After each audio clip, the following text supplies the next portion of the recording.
Hello, everyone, and welcome to another episode of the Data Standard Audio Experience. On our show today, we have Harry Liu, a data analytics manager at Spotify. And today we're speaking about fraud and compliance analytics. So welcome to the show, Harry. It's so great to have you today. Thank you, Catherine. Nice to be here. Yeah, definitely. Could you just go ahead and introduce yourself and tell the audience more about maybe how you landed your role today at Spotify? Yeah, sure. So I started my career around 5 years ago, starting as a fraud investigator.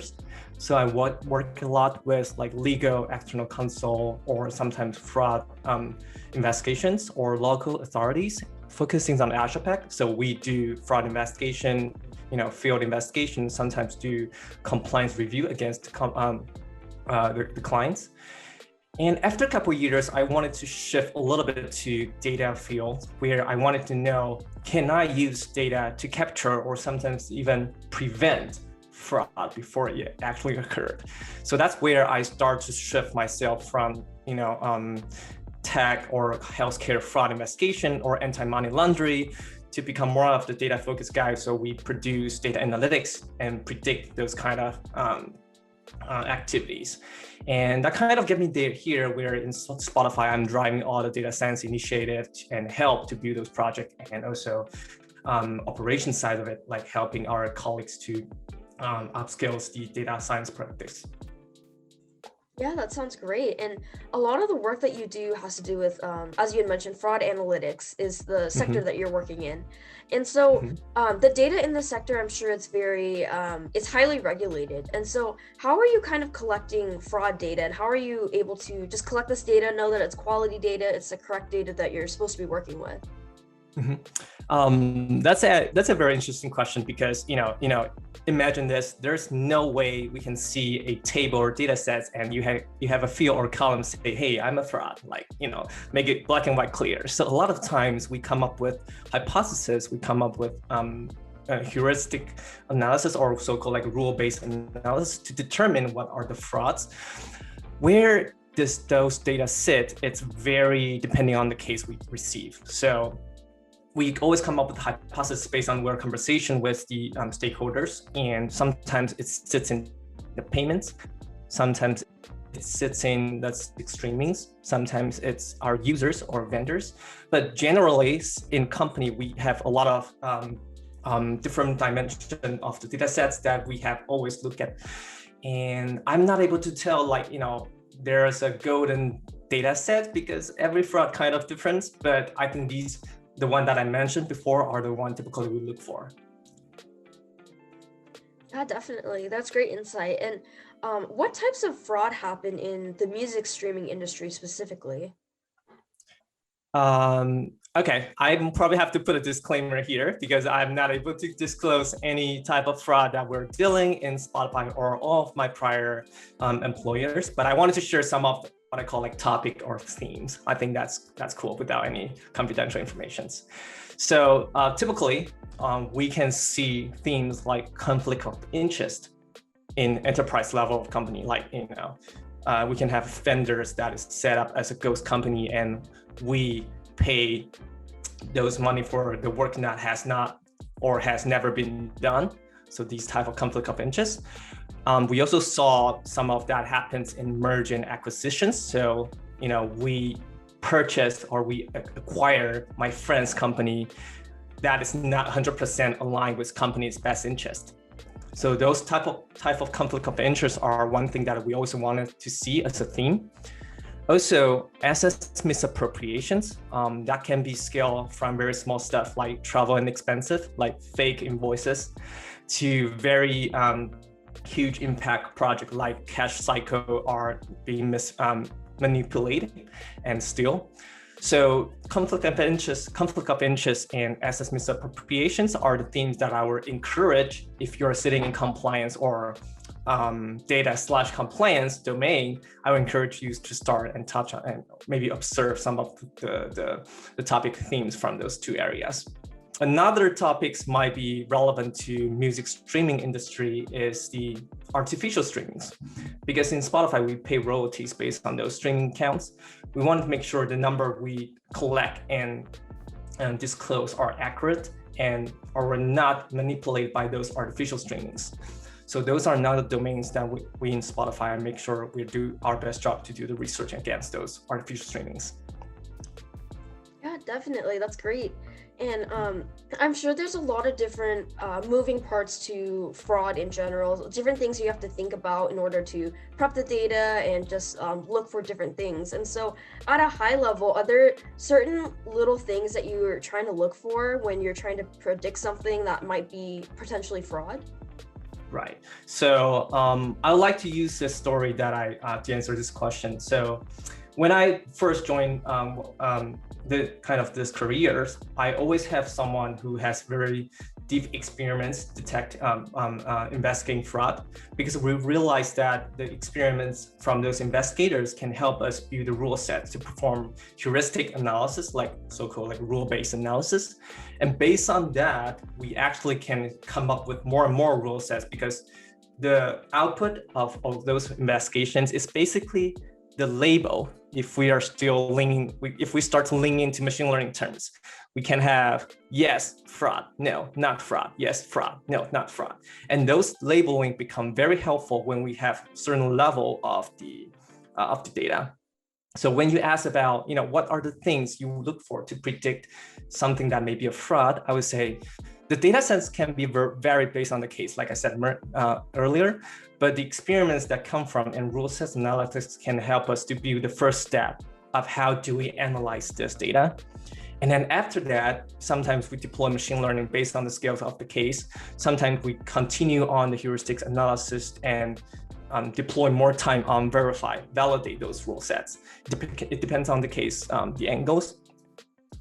I would say at least in my view, I wanted to move more from the rule sets analysis to more dynamic statistical analysis and maybe deploy machine learning, because right now, I think given the speed of the modern technology company are evolving or growing, a lot of times we as investigators, we don't have the speed to catch on. Like we have to be very faster or have more headcounts or etc. But I do believe that using data and sometimes machine learning can help us to kind of upskill ourselves in that speed.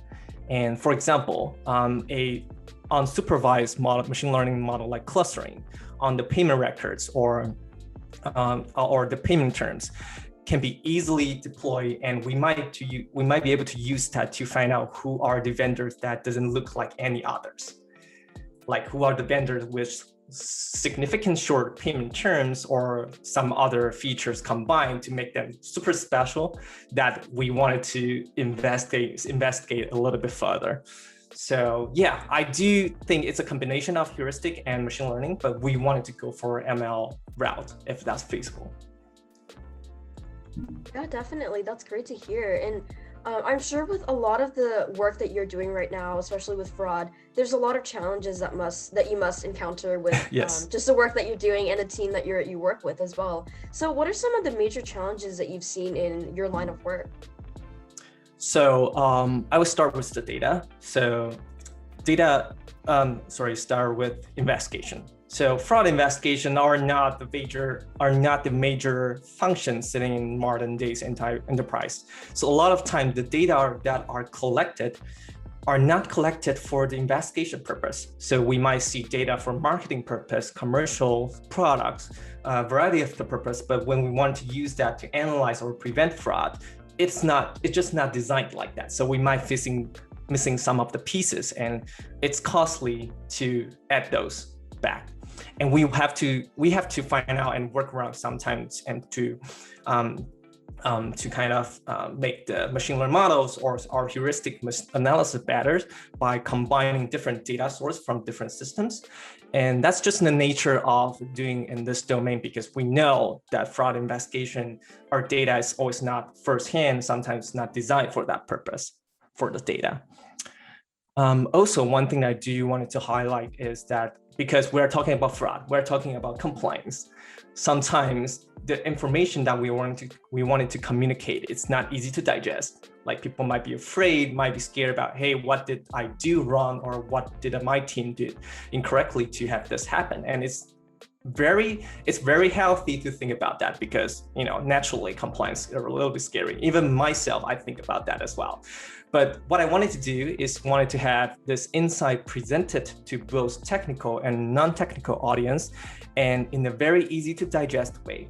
So when we talk about fraud, when we talk about deploying a model to prevent those or detect those, I wanted to make sure the data storytelling is easy to understanding. We're not saying that, the machine learning model says these records are fraudulent, so we have to do something about that. I'm not using that type of term, but instead we want to make sure we use recommendations, red flags, or some other tone to make sure the information is correctly communicated. What else? I think that's pretty much I want to say. It's not like super challenging, but I do see some roadblocks sometimes. Yeah, definitely. And thanks so much for sharing about some of the challenges that you face, because I think that's not something that enough people talk about, are the challenges that they're facing with data or machine learning in general, or even fraud that they're dealing with right now. So thanks for sharing that. And I wanted to say thank you so much, Harry, for joining us today on the Data Standard podcast. We're trying to build a community where everyone can get together and just be able to network and collaborate with each other. So what is something the community can help you do? One thing I would say is like chaining or gathering the team with different specialty in the community was super helpful. So one thing that I do in Spotify is wanted to train, and I have this apprenticeship program where I gather either financial analysts or internal auditors to choose different track, either visualizations or data ETL or analysis, sometimes on SQL track, focusing on data extractions and blendings. So with those skill sets that we're trying to build up, I think it's really helpful to have a community like that, so we get to see the latest latest knowledge. Sometimes even some funny news about data. I think it's going to be helpful for our team to scale up, because I will say most of our team, it's having a hybrid background, right? We kind of have a finance background, plus we wanted to dive into the data domain. So this type of information and knowledge, even newsletter, can be super helpful. So that also include maybe your community is doing networking, knowledge sharing, or sometimes benchmarking report. I don't know, but I think those are very helpful. At least I would love to see that. Yeah, definitely. We do a lot of networking and team community building. So we'll definitely try to invite you to some of the future events that we'll be hosting so that you can meet other people in the community. Definitely. Lovely. Yeah. And where can everyone find you online to connect with you? Sure. Feel free to ping me on LinkedIn. The handle is Harry Liu. From time to time, I chat with other tech company to share how I'm building up the data science practice. Also, maybe not so much related to data and the technology industry, but I'm also hosting a Mandarin podcast called Quitting in New York, where me and my wife talk about our daily life in the tech industry, work from home, our relationships, sometimes how to raise kids without driving ourselves crazy, sarcastic jokes, and sometimes news and comments around what's going on around our family. So, if you're interested, feel free to follow that, and love to see more of, and see the feedbacks. Awesome. And where can everyone find your podcast? Quitting in New York. If you Google that, I think it's available on most of the majority podcast platform, including our own platform in Spotify. So let me know if you couldn't find it. I can ping you too. Awesome. And to our audience, for more information on the Data Standard, you can find us at www.datastandard.io, as well as on our LinkedIn and YouTube channel. So thank you so much, Harry, for joining us. It was so great to hear more about your background and your experiences with your line of work. So it was such a pleasure to have you, and I will talk to you again soon. Sounds good. Thank you.